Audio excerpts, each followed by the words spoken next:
All right, the corollary to the side splitter theorem says if you have parallel lines cut by transversals, just like in that auger shell problem in the last one, you get proportionate segments. So for this one, solve for x, we get 4 over 6 equals 5 over x.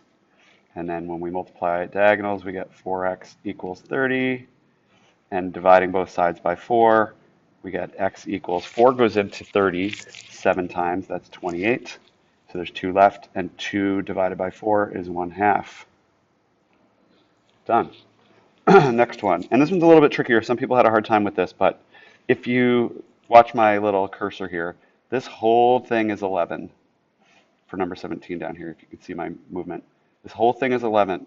If you take away x from it, you'll be left with this segment. So if we want to know what that segment is, we say 9 over 4 equals, and then what is that segment? Well, it's 11, take away whatever x is. 11 minus x is going to give us this blue segment here, okay?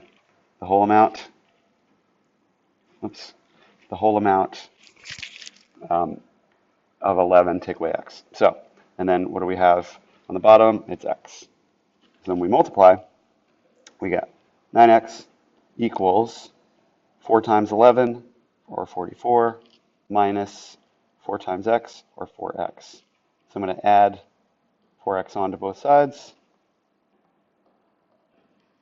and we get 13x equals 44.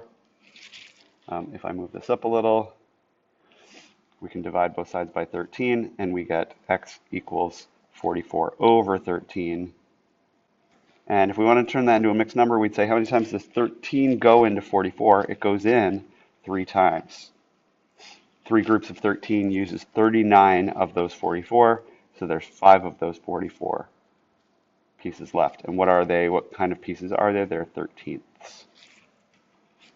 There you go. So those are your problems.